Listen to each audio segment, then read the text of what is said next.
Okay. Next lecture is on event reconstruction and data analysis. Looking at the YouTube videos, I found out that every single lecture I start with the word okay. Nevertheless, after this important comment, let's move to a short history of discoveries. Many of the principles that we've discussed in the last month have been developed since the end of the 19th century to make the various discoveries that moved our understanding of nature at a fundamental level further. If you look at the history of particle physics, it's always a ping pong between theory and experiment. There is, of course, no way we can describe nature without a thorough theoretical understanding. It always goes back and forth, but the real game-changing advances usually came from new technology that was applied to particle physics. I think there are more examples of new experimental techniques that brought significant advancements to the fields, and there are fewer examples on the theory side. That is a comment, it's not very important. I do want to stress that the field really evolves by one group pushing forward the other group. We've had in the 20th century, since the formulation of the standard model, and flurry of high precision calculations that waited for experimental confirmation. And now we are in an era where we make increasingly precise and more differential measurements at, for example, hadron colliders, but also at KK, that together with the shortcomings of the standard model now push the theorists to formulate better models that may explain the nature of dark matter and so on, and simultaneously evade the constraints from data analysis of LHC experiments, KK, and other direct searches for dark matter and other hypothetical models. Now, with that introduction from the 21st century, let's go back to the 19th century. In 1896, radioactivity, Uranstrahlen, were discovered by Henry Becquerel when he studied the Röntgen rays. He put different radioactive elements in this configuration with a magnetic field, and observed that there must be different particles hitting a photographic plate. He had discovered alpha and beta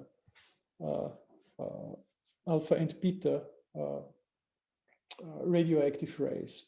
In 1898, radium was discovered by Marie and Pierre Curie, and in 1900, radon was discovered. A noble gas, which is a decay product of radium, was discovered by Thorne and Rutherford.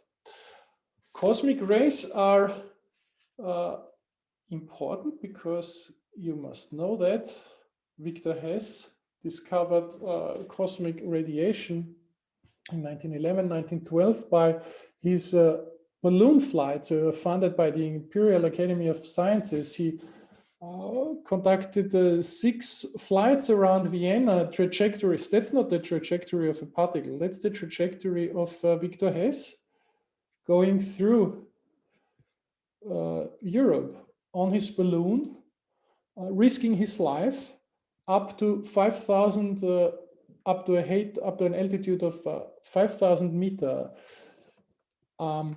Honestly, I don't think in 1912 I would have used this balloon to go 5 kilometers straight up the air. He risked his life, but he discovered that cosmic radiation increases with altitude, and hence he does therefore not come, for example, from radioactive processes in the Earth, and he rightfully received the Nobel Prize. He also was professor at the KFU. There was the discovery of the cosmic rays. Nowadays we know these are highly energetic, extremely energetic particle hitting the surface of the Earth up to energies that are completely unattainable in collider physics. Let's move on in history. 1911, the Wilson cloud chamber was used to record images of X-rays. In 1926, alpha rays could be recorded. These we've already looked at. These are ionization tracks from helium-4 nuclei emitted from a radioactive source sitting here at the center. There's one guy here sticking out, which comes from an excited energy state in the source, which is, by the way, a beautiful confirmation of the model of the energy loss that we've made in lecture 3. And then in 1933, the positron was discovered by Anderson. You see that little track here.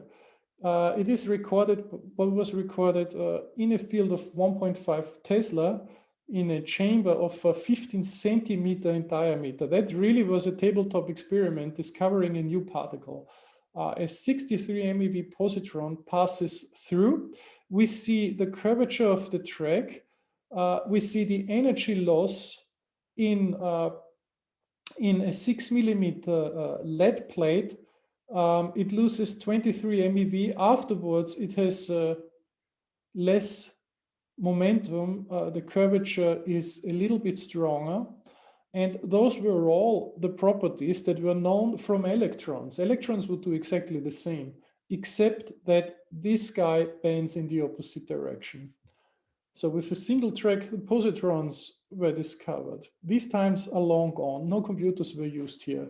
Actually, I could discover particles with such images. I would not mind getting rid of computers altogether. However, nowadays, that is wishful thinking. So in the 1930s, imaging was the tool of choice for discovering new phenomena. Nuclear processes were induced in photosensitive material, were then developed and investigated one by one. That's where the field comes from. Nuclear emulsion techniques also played an important role. The image to the right here shows nuclear disintegration in 1937 from a cosmic ray.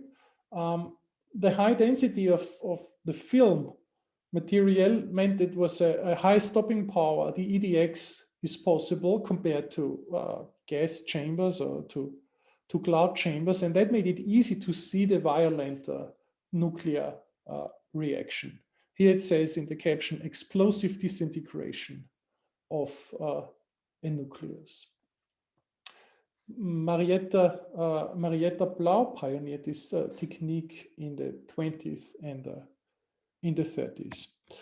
Nuclear emulsions were also used in the discovery of the pion.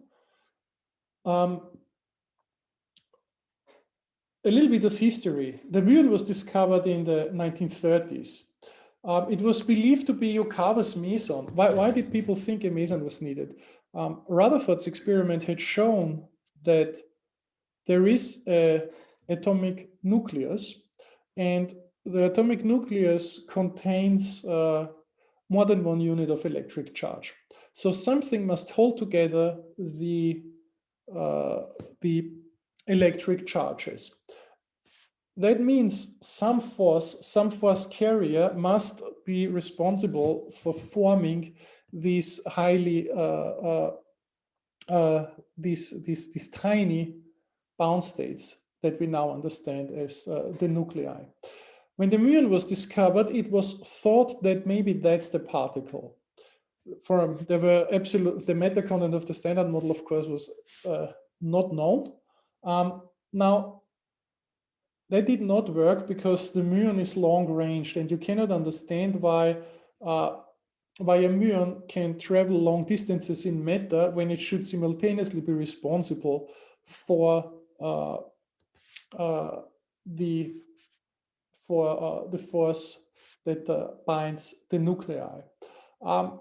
In 1947, Powell discovered the pion in nuclear emulsions that were exposed to cosmic rays, and showed that the pion decays to a muon and an unseen partner. So that the reaction that's shown on the left here is a pion going to a muon going to an electron.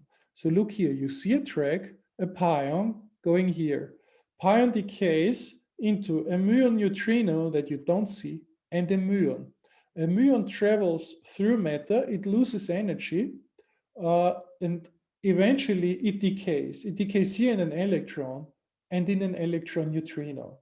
Now, the length of the muon tracks that were observed were consistent with a two-body decay.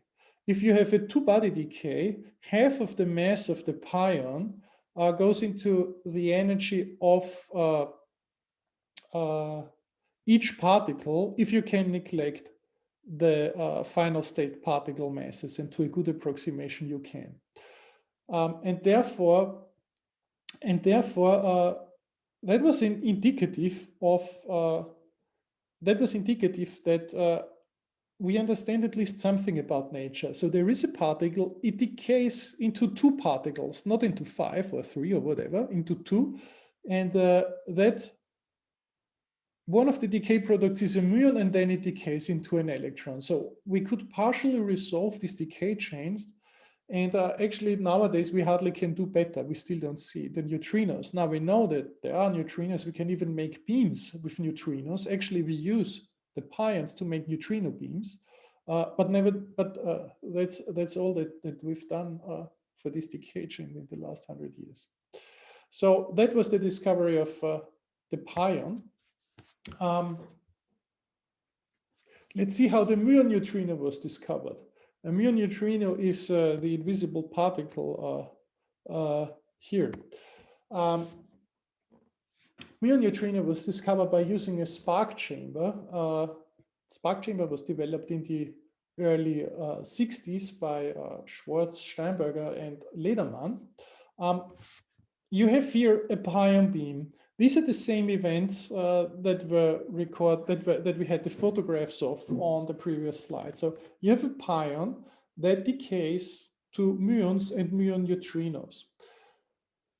The muon neutrinos are neutral. They leave the beam on a straight trajectory. Then you build a enormously thick shield of steel, concrete, and lead, and behind that you put the spark chamber. The spark chamber is a simple pair of scintillators that give you the trigger. If the scintillator, they give you the trigger. If the scintillator fires, a high voltage is applied, and along the ionization track, you measure a particle. Now you can trigger this with the incident beam, and thus get a high efficiency in recording particles. Now, what are these particles? We have a neutrino here, and the neutrino somewhere in the shield undergoes a reaction, and that reaction hits the spark chamber, and that is recorded. So it's an indirect detection from an muon beam. The limitation of that experiment was to get enough density. Okay, so that's how the muon neutrino was discovered. Let's look at the next discovery. The next discovery that were crucial for the development of the standard model was the discovery of neutral currents. Discovery of a neutral current is a current, an interaction between two fermions, in this case, a muon neutrino and an electron, without the exchange of a charge. This was unheard of before, and it was immediately clear that a new neutral force carrier was needed. And that neutral force carrier couples to the neutrino. The photon, in principle, is also a massless neutral force carrier, but the neutrino does not have a charge. So it was immediately known that the neutrinos are charged, are likely charged, under a new gauge group with a massive, with some neutral force carrier. It was soon speculated that that was a massive neutral vector boson, and that then led to the development of the Gleichau's Weinberg model, and eventually to the Standard Model and the Higgs mechanism. So that really is the starting point of the Standard Model. How was it done? Gargamel is a very large, heavy liquid chamber. It was operated at CERN in the 70s, 2 meter in diameter, 4 meter long, operated with freon at high pressure and a 2 Tesla magnet. In 1973, the neutral currents were discovered. That's a picture of the detector with the magnet. It is not superconducting. That's a picture. The middle picture is Gargamel in the CERN microcosm exhibition, and that's a picture from the discovery of the neutral currents. A muon neutrino beam was focused from a pion beam in the PS accelerator and was aimed at Gargamel underground. So we imagine that the muon neutrino comes here from the left and interacts with an electron here, kicking it out of the atomic shell where it rests, and then this electron causes an EM shower. By timing this image to the incident muon beam, it could be proven that indeed such an interaction must have taken place. That was the proof that neutral currents are a property of nature. Was unheard of, and that was one of really the jump starts of the development of the Standard Model.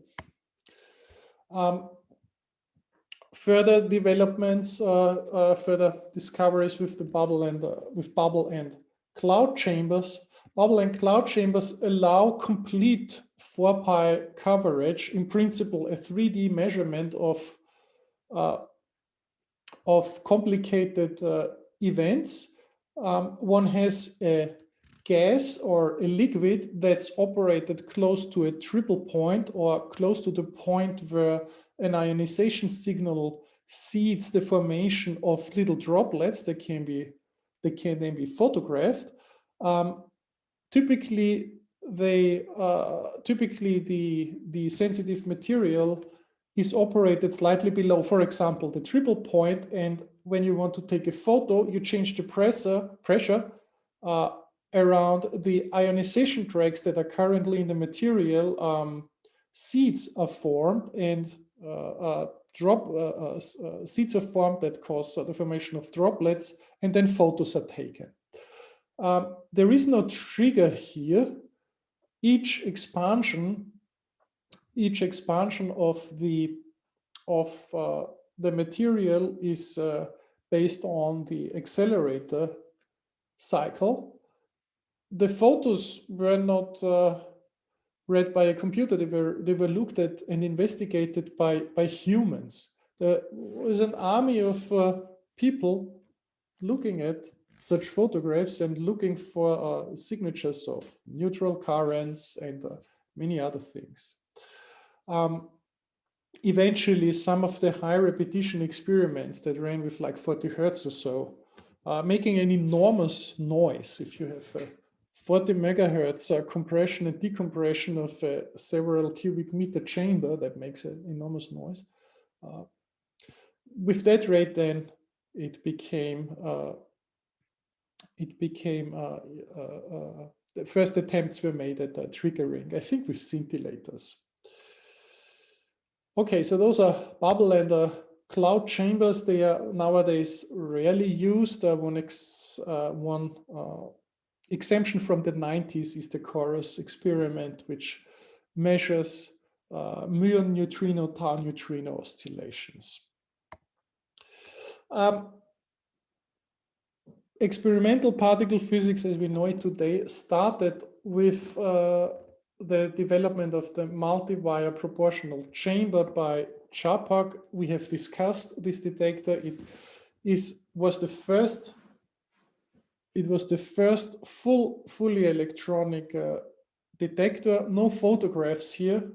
There's a cathode, there are wires, a particle goes through the gas, leaves an ionization signal, ionization electrons drift to the anodes, cause an avalanche. Avalanche produces ions. Ions drift back to the cathode, cause an electrical signal. That's the principle of the multi-wire proportional chamber, which we discussed at length. And it's one of the examples, I think, where a technological advancement led to an explosion of activity and new results in the realm of high energy physics. In 83 and 84, the discovery of the W and the C boson were done at the UA1 and UA2 experiments. When I was young, I read Spektrum der Wissenschaften, and I could not read in 83, but I could read a few years later, and I saw these images, and these were the first 3D images of an electronically read out general purpose detector. In this case, also proton. In this case, it was a proton antiproton run. And the particular event that's shown here is a C boson decaying to 2 electron. The image to the right shows the calorimetry of UA2. The UA2 had a lead scintillator sampling equal, and what's shown here is the ion scintillating sampling H-cal. You can see the structure, the ion, and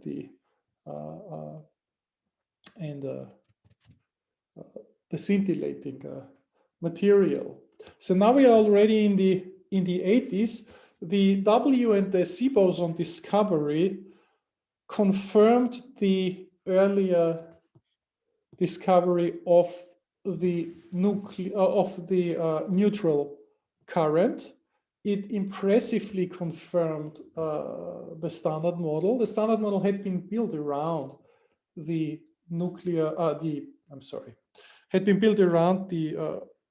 neutral current and the electromagnetic interaction. It was found that it's possible to describe everything with a gauge group SU2 cross U1, in case you are familiar with theoretical physics. And that predicted not only a neutral heavy boson, also a charged heavy boson, and it was eventually found in UA1. So with the discovery of the W and the C boson, the Standard Model was almost complete. Only the Higgs boson was missing. That's also crucially predicted by the same theoretical arguments that describe neutral currents.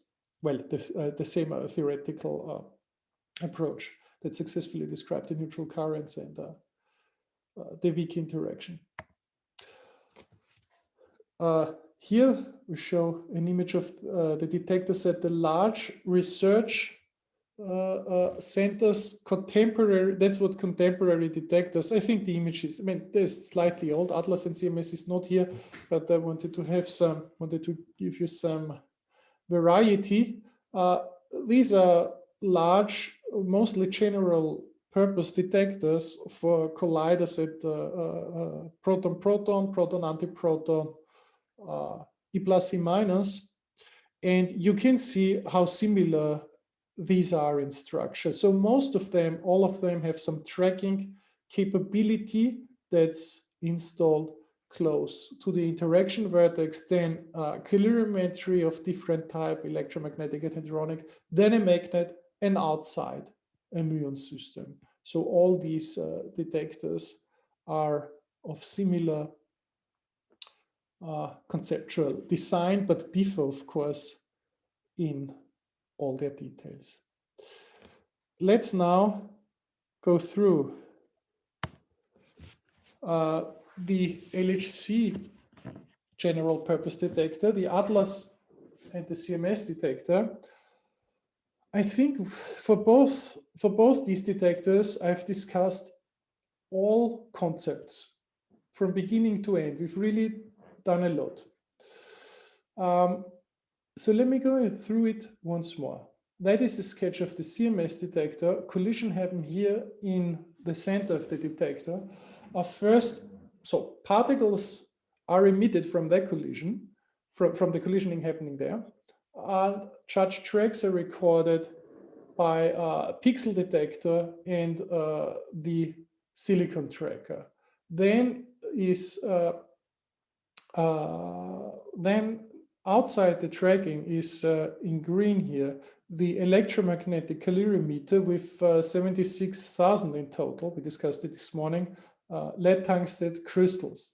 Outside that, in yellow here, is the hadronic calorimetry, brass and plastic scintillator, and comparably fewer channels, only 7,000. Then comes the magnet, 3.8 Tesla, largest superconducting solenoid that provides a 3.8 Tesla field.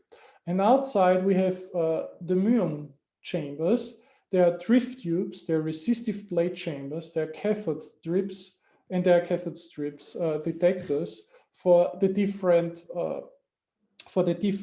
purposes of measuring the muon momentum, providing trigger capability, and for reconstructing the tracks of the muons.